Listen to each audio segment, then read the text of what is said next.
harus disikapi. Pertama, titipan harus dijaga baik-baik. Pak Zainuddin, saya titip mobil ya, silakan. Waktu mobil diambil, kacanya pecah, knalpotnya hilang, bempernya penyok, yang nitip marah. Kenapa tidak dijaga baik-baik? Allah cuma tidak bilang, Zainuddin, aku titipkan ini jabatan da'i kepadamu. Hamzahas, aku titipkan ini jabatan wakil presiden kepadamu. Megawati, aku titipkan ini jabatan presiden kepadamu. Titipan, bukan milikmu.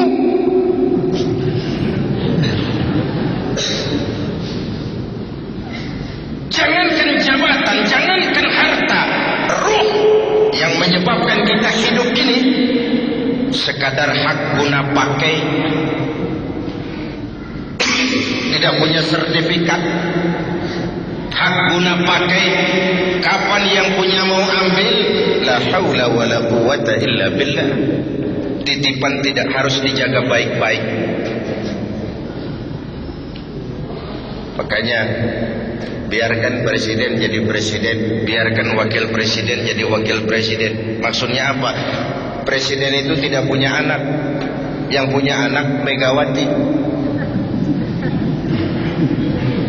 Saya khawatir kalau presiden punya anak, nanti anak presiden ikut ngacak-ngacak negara jadi warga istimewa seperti pengalaman yang lalu.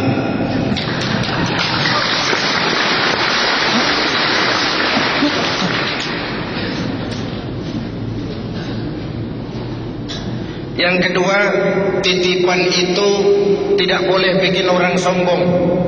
Betul? Orang datang ke rumah saya, Pak Zainuddin, titip mobil ya. Mangga. Yang punya mobil pergi, saya petatang peteteng. Woi, ada mobil, bagus. Mobil orang lain, kamu cuma dititipi, kenapa sombong? Dititipi pangkat, sombong, arogan. Itu bukan milikmu.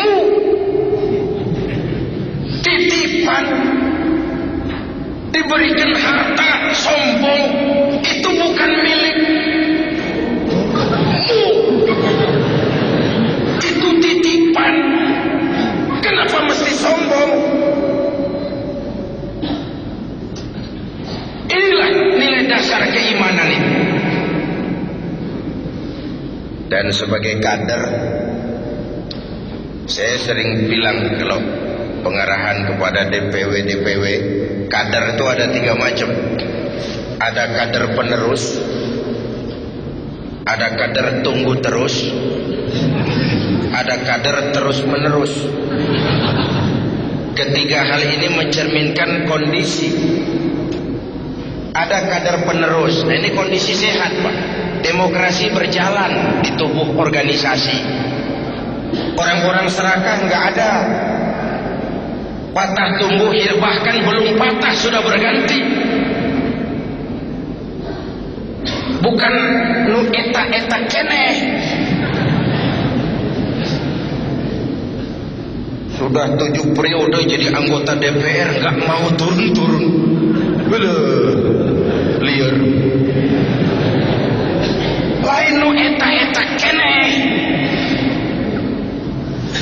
Kader berjalan, organisasi menggelinding. Ini namanya kader penerus. Saya suka merenung. Kita ini 4 kali punya presiden. Semua berakhir dengan su'ul khotimah. Dari segi politik. Apa tidak bisa pemimpin-pemimpin kita itu menikmati hari tuanya dengan tenang, jauh dari hujatan, tetap dalam anggukan dan simpati rakyat? What's wrong? 4 kali punya presiden, semua berakhir su'ul khatimah. Yang 2 kelamaan, yang 2 sebentar benar. Bung Karno 20 tahun mimpin Indonesia. Pak Harto 32 tahun. Pak Habibie 2 tahun. Seram. Ternyata memang pemimpin yang baik bukan hanya tidak bermasalah di masanya, tapi tidak meninggalkan masalah sesudahnya. Jangan meninggalkan bom waktu. Ya, di zaman Pak Harto kita nggak banyak mengalami masalah. Sesudahnya macam-macam masalah. Ini kan bom waktu. Hadirin yang saya hormati, kenapa kita nggak belajar dari Lee Kuan Yew, bagaimana dia mempersiapkan Gok Tok Chong? Kenapa kita tidak belajar dari siapa di Afrika itu, Nelson Mandela? Bagaimana walaupun segala macam dia membatasi diri, dia siapkan generasi berikutnya supaya ada kader penerus. Ketika kadernya kader penerus, organisasi sehat, demokrasi jalan. Itu kader pertama, kader